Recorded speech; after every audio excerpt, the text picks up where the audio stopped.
Nintendo siempre ha sido conocida por su jugabilidad y magia en sus videojuegos, pero siempre ha caído en la calidad gráfica de los mismos.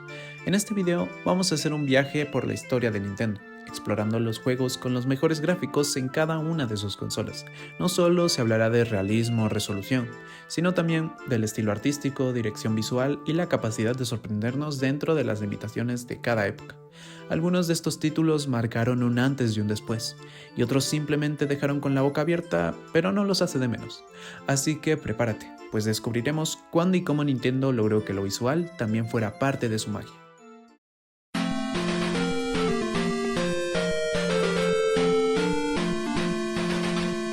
Kirby's Adventure llegó en 1993, cuando la NES ya estaba en sus últimos años de vida. Para entonces, la mayoría de los estudios se estaban enfocando en consolas más potentes, como la Super Nintendo o la Sega Genesis. Pero HAL Laboratory, estudio detrás de este videojuego, decidió hacer algo más especial: demostrar que la NES todavía podía sorprendernos. La NES utilizaba un chip gráfico llamado Picture Processing Unit, o unidad de procesamiento de imagen. Este chip permitía mostrar una imagen de hasta 256 por 240 píxeles y usar solo un total de 54 colores, aunque unos 25 podían verse al mismo tiempo en pantalla, lo que reducía mucho. En otras palabras, estaba muy limitada en comparación con lo que vendría después. Además, la consola solo podría mostrar 64 sprites, que son básicamente personajes u objetos que se mueren, como Kirby o los enemigos. Y había un truco que solo se podía mostrar 8 de esos sprites por cada línea horizontal en la pantalla. Si se pasaba de eso, en algunos se empezaba a parpadear o desaparecer.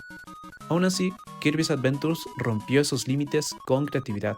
Tenía fondos múltiples con capas que se movían de forma diferente, lo que era conocido como parallax scrolling, una técnica que da ilusión de profundidad. También tenía efectos de distorsión visual, como cuando terminabas un nivel y toda la pantalla parece girar. Cada transformación de Kirby tenía su propia animación detallada, los mundos eran coloridos, expresivos y muy variados.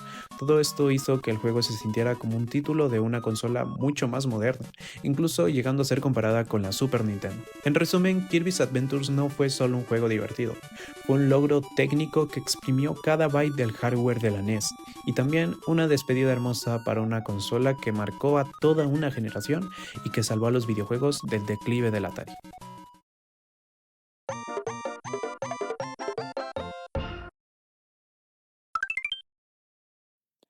Donkey Kong Country fue más que un éxito, fue un fenómeno visual.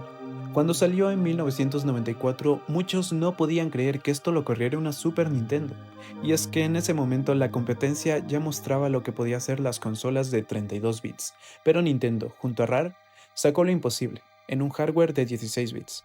La Super Nintendo usaba un chip gráfico, el cual era una mejora y la segunda versión del chip gráfico de la NES, junto al procesador Rico 5A22, lo que permitía manejar una gran cantidad de efectos visuales.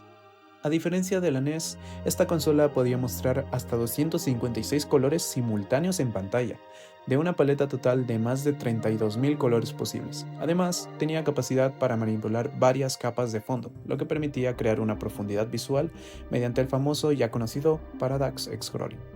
Pero Donkey Kong Country fue un paso más allá.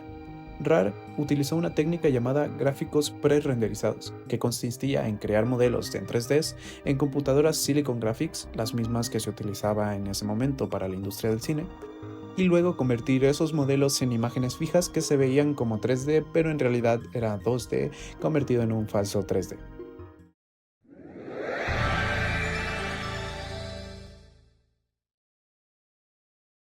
A estas alturas del video ya te habrás dado cuenta de la constante de Nintendo, exprimir al máximo sus consolas al final de su ciclo de vida. Y Conker's Bad Fur Day, lanzado en el año 2001, es el mejor ejemplo de esto.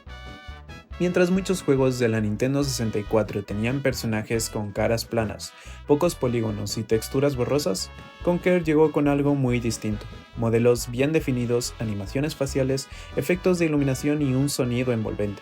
Técnicamente era asombroso, pero ¿cómo hicieron esto? La Nintendo 64 tenía como corazón un procesador de 64 bits desarrollado por Silicon Graphics, una empresa que curiosamente también estaba detrás de los gráficos en películas como Jurassic Park.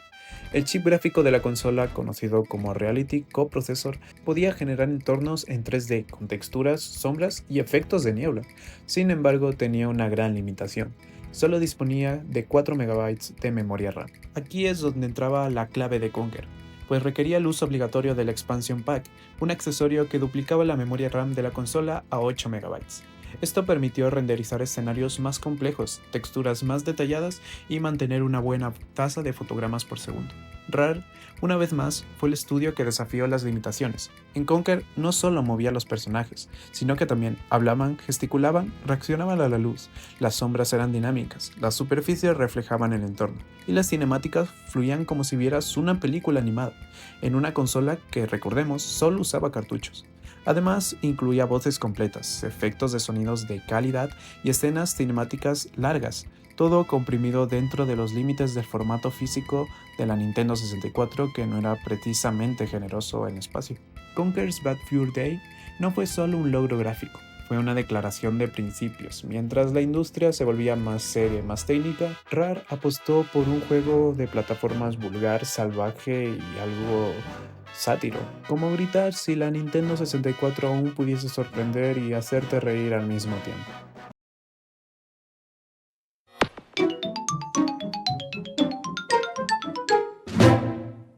Metroid Prime no solo trajo de vuelta a Samus Aran, lo puso en primera persona en un mundo 3D totalmente inmersivo, y lo hizo con una calidad gráfica que rivalizaba con lo mejor de su generación.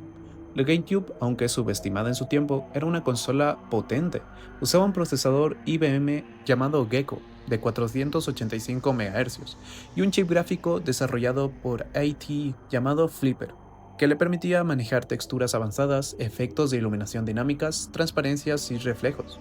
Su arquitectura era eficiente, aunque no alcanzaba el poder bruto de la Xbox, lograba resultados visualmente sorprendentes gracias a su optimización. Metroid Prime fue la prueba de eso. Desde el primer minuto, el juego te envuelve en una atmósfera alienígena densa y detallada. Los escenarios están llenos de vida, partículas flotando en el aire, lluvias que golpean el visor de Samus, gotas que se deslizan por su casco y reflejos que te recuerdan que estás dentro de una armadura. Todo se sentía real, vivo y curiosamente diseñado. Además, el juego no usaba cinemáticas externas, todo lo que ves ocurre dentro del motor gráfico, lo que hace que la experiencia sea aún más fluida y envolvente. La transición entre zonas, los tiempos de carga camuflados, la música ambiental y los efectos visuales se combinan para crear un mundo coherente y completamente creíble.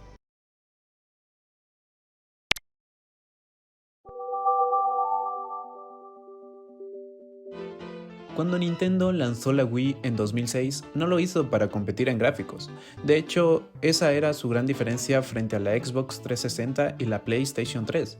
Mientras esas consolas apostaban por la alta definición, shaders complejos y realismo visual, la Wii se centró en algo más simple pero bastante poderoso: la jugabilidad y la accesibilidad.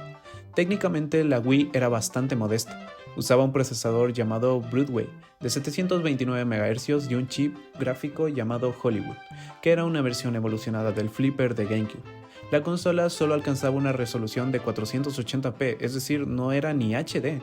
Y tampoco tenía efectos como iluminación dinámica compleja o físicas avanzadas, al menos no de forma nativa.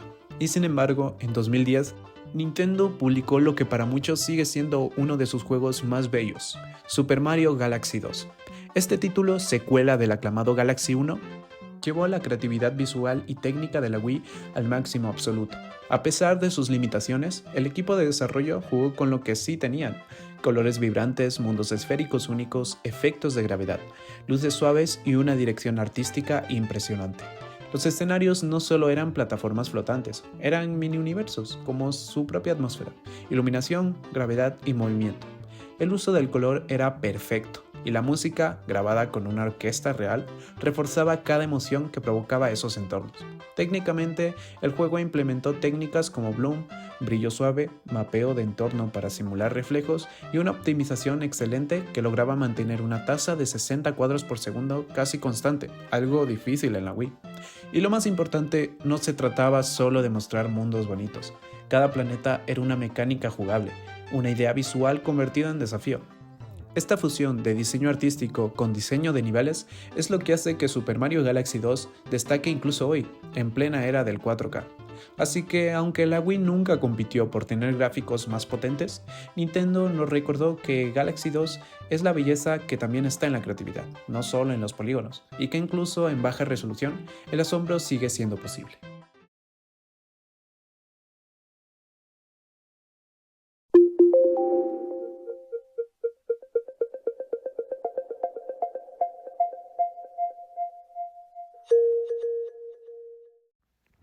La Wii U fue una de las consolas más polémicas de Nintendo. Lanzada en 2012 como sucesora de la Wii, sufrió una comunicación confusa, mala publicidad y poca adopción del público y una librería limitada, a pesar de tener grandes títulos. Pero a nivel técnico era una consola bastante competente, capaz de mostrar gráficos en alta definición, algo que la Wii nunca lo hizo. En su interior, la Wii U usaba una CPU de 3 núcleos llamada Espresso y una GPU personalizada conocida como Latte, basada en arquitectura AMD. Tenía 2 GB de RAM y por fin ofrecía salida en 1080p, permitiendo efectos más modernos como sombras dinámicas, reflejos, anti-aliasing y físicas complejas. En medio de ese panorama algo inestable, llegó Xenoblade Chronicle X, un RPG de mundo abierto colosal desarrollado por Monolith Soft, un juego que parecía gritarle al mundo: la Wii U también puede impresionar. Este título fue un monstruo técnico. Presentaba el planeta Mira, un mundo alienígena de proporciones gigantescas, donde podías caminar durante horas, descubrir biomas únicos, luchar contra criaturas colosales y eventualmente explorar todo a bordo de un mecha volador. Y todo esto sin tiempos de carga. Un logro que ni muchas consolas modernas consiguen fácilmente. A nivel gráfico, el juego aprovecha efectos como ciclos de día y noche, climas dinámicos, una distancia de dibujado muy lejana, es decir, podías ver montañas y enemigos a grandes distancias, y texturas detalladas para los personajes y los entornos. Aunque su resolución no era perfecta y algunos detalles se reducían para mantener el rendimiento, el resultado general era espectacular para una consola como la Wii U. De hecho, muchos jugadores no podían creer que este nivel de escala y detalle corriera en una consola que muchos daban por muerta. En resumen, Xenoblade Chronicle X fue la carta de presentación técnica más ambiciosa de la Wii U, un mundo vasto, complejo y hermoso que mostraba lo que esta consola era capaz de hacer, si claramente se la dejaba brillar.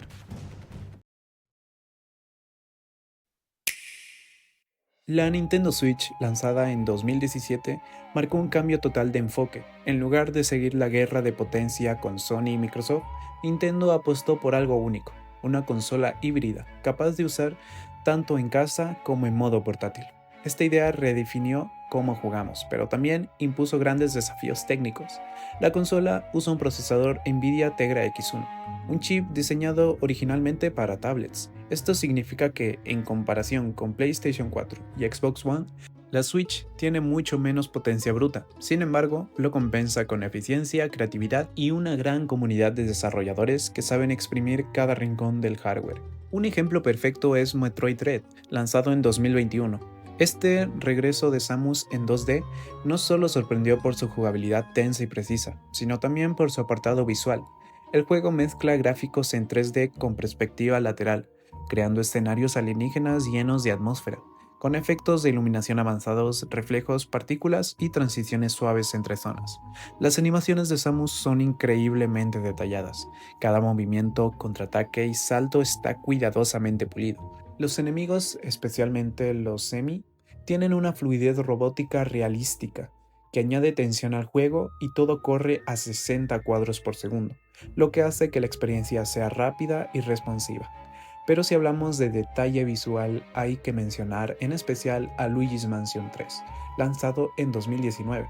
Este juego no solo es adorable, es un espectáculo técnico. Los efectos de luz y sombras, la física de los objetos al ser absorbidos por la aspiradora, los reflejos en el piso y hasta las partículas de polvo en el aire, todo está animado con un nivel de detalle sorprendente. Incluso se puede ver las telas moviéndose al viento o cómo la linterna de Luigi proyecta sombras realistas. Lo más increíble de todo es que ocurre tanto en modo dock como en modo portátil. Aunque la Switch no puede competir con consolas más potentes en términos de resolución o realismo, Nintendo y sus estudios han demostrado una y otra vez que la dirección artística y la optimización inteligente puede lograr resultados impactantes. Metroid Dread y Luigi's Mansion son caras de la misma moneda. Uno es oscuro, veloz y tenso, y el otro es brillante, lento y detallado.